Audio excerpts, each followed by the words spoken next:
Alex Avina. He is professor of historian, author of Specters of Revolution: Peasant Guerrillas in the Cold War Mexican Countryside. Also contributor to Foreign Exchange's Substack. Alex, thanks so much for joining us today. Hey guys, thank you so much for having me. So our heads are spinning a little bit here, and I wanted to get your perspective on, particularly, let's start with the USAID conversation here, because I think and you can probably fill us in on the history of that organization and why some people might not be so upset to see it, and why it might not be the best photo op to for the start of a resistance. I'm curious, how do you react to it? Where do you even start, Alex?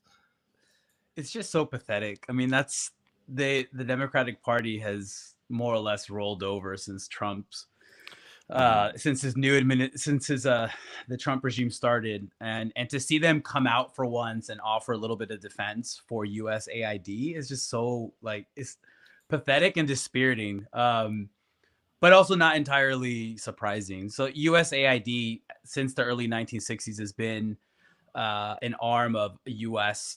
Imperial U.S. soft power, right? So it becomes a program that gets started under the Kennedy administration, and it's essentially, I mean, their website says it, right? They're all about expanding democracy throughout the world, and also celebrating and helping to impose free markets as a way to help with economic, well, the language of the 60s would be something like economic modernization. Hmm. The language that they use more recently is a little different, but so it's an arm of the U.S. empire that operates through soft power. It's no coincidence that it starts in the early 1960s during the John F. Kennedy administration. They were pretty freaked out by what was going on in Cuba, and they were trying to, and they had also lost at the Bay of Pigs invasion, so they were trying to figure out other cheaper, less politically costly ways of destabilizing governments that they termed to be regimes antithetical to U.S. interests, and to convince other global South nations to be on their side. And there's in the long history of USAID, there's so many controversies that we can talk about if you guys want, but there's a couple that stand out. One is the Office of Public Safety was a foreign police training program that was part of USAID, and was like U.S. police officers training death squads in Latin America, teaching police agencies and death squads in Latin America on how to torture, how to disappear, how to take people out. And this is really captured in that. The most famous incident happened with a OPS officer named Dan Mitrione, who was actually he was in Brazil during the 1960s training death squads, and then he went to Uruguay, and the Tupamaro urban guerrillas kidnapped him. They demanded 150 prisoners in exchange for him. The Uruguayan and U.S. governments refused, so they executed him. And this is all captured in Costa Gravas' famous movie State of Siege. A more recent, I think, funny USAID story is when they tried to set up like a Twitter in Cuba in the 2010s. I Hmm. can't remember the name. It was like Zun Zuseo or something like that. And they were trying to get Cubans to join a Twitter that was trying to do regime change in Cuba, and it failed miserably. But some, tens of thousands of Cubans inadvertently or unknowingly participated in this social media experiment with regime change.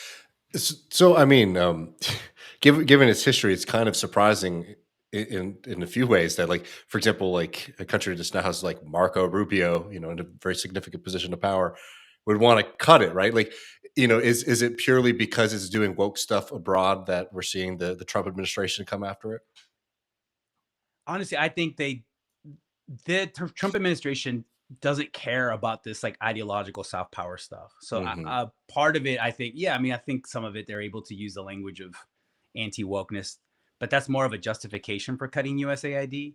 I mean, I think the way I read what Trump and his people are doing is they're shock doctrining the United States right now. They're plundering, they're privatizing, and they're gonna try to make out like bandits for the next 4 years through whole scale privatization, and they're moving quickly. So I think USAID is just another aspect of that broader process of theft.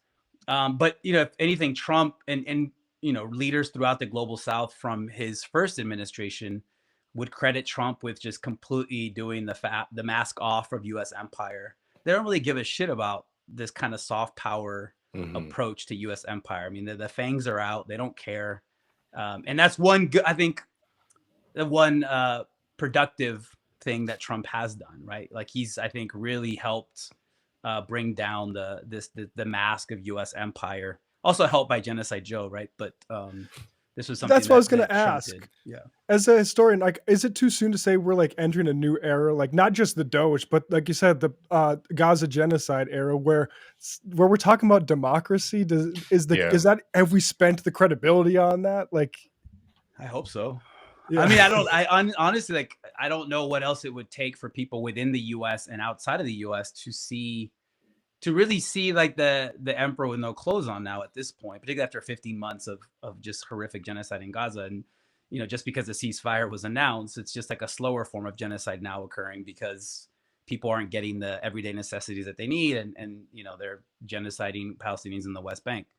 So we'll see. I don't know. I think Trump did a lot during his first administration, again, to kind of just reveal what U.S. imperial power really is about power, about plunder, about forcing countries to do what they don't want to do. And I think what Joe Biden revealed with his support and complicity in the genocide of Palestinians is to, you know, intensify that. I mean, so the Colombian president Gustavo Petro gave a speech at the COP28, where he linked climate change, migration from the global south, and Gaza. And he basically said, look, what they're doing in Gaza is like a preview of what they're going to do to migrants from the global south who are forced to go to the global north as a consequence of climate change and U.S. imperial policies that force people to leave their homes, that rob people of their right to stay home.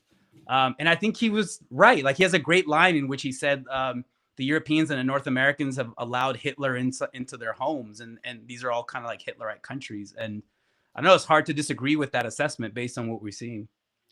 Well, I know that we want to get a little bit more into the Mexico stuff in this tariff two-step in a second, but I mean, I want to ask you then, as like as a historian, as someone who's engaged in politics. I mean, I think like we can look at the Democrats. Actually, let me play this really quick because it's too funny, and I think this probably be my only chance to do it.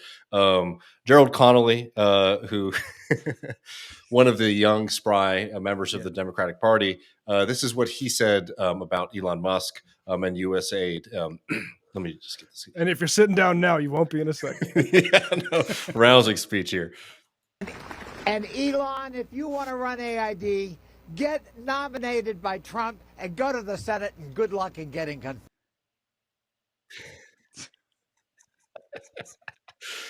He would get confirmed. They're all That's the sad thing. That's the sad thing. He would get confirmed. I think you're totally right. I mean, it really is kind of a perfect encapsulation of one, just like how bad these people are fighting for something, and then also what it is that they're fighting for. One, they wouldn't successfully stop Musk from getting confirmed. And two, again, it's like this program that is the one that they're willing to go so hard for has this kind of sordid history. But I mean, apart from how terrible the Democrats are, I want to kind of ask you, is like, okay, but this major program is getting pulled back, right? And is there a worry that we should have that, like, okay, yes, you know, money's not flowing to these certain kind of programs, but you know, is there a kind of anxiety that, you know, it's now the Trump administration was not going to basically replace these kind of things with anything better? Yeah, I think that remains to be seen. Perhaps. I mean, I think there's just been there's been a long controversy over the role of USAID. You know, especially with the kind of rules that they force upon NGOs. You know, the type of on the ground social groups, community organizations that NGOs are allowed to work with that are receiving money from USAID. So I'm sure there's going to be a negative impact. They must be doing some okay projects, but it just might be another thing that gets privatized, right? If it gets privatized, it's going to make money for certain nefarious interests close to Trump, or it just gets erased, right? Like, this is one of the easy things that they can cut from U.S. government expenditures as they try to, you know, privatize, deregulate, and cut social spending.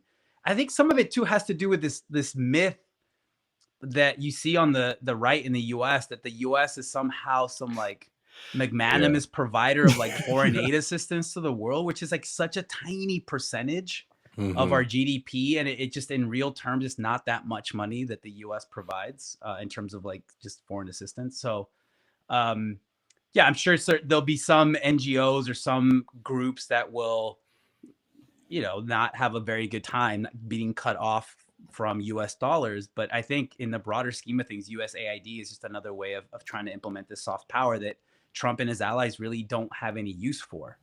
And we see, I mean, it's really interesting to see how they're moving, which is, again, not all that different from the Democrats. Like when it comes to like US imperial policy, the Democrats and Republicans are, they're one party, as Julius Nyerere famously said, right? Like, it's just that they use different rhetoric, different justifications, different explanations. They have a different rhetorical style. But like when it comes to like US foreign policy, where it comes to like US border policy and migration, it's really hard to discern the differences.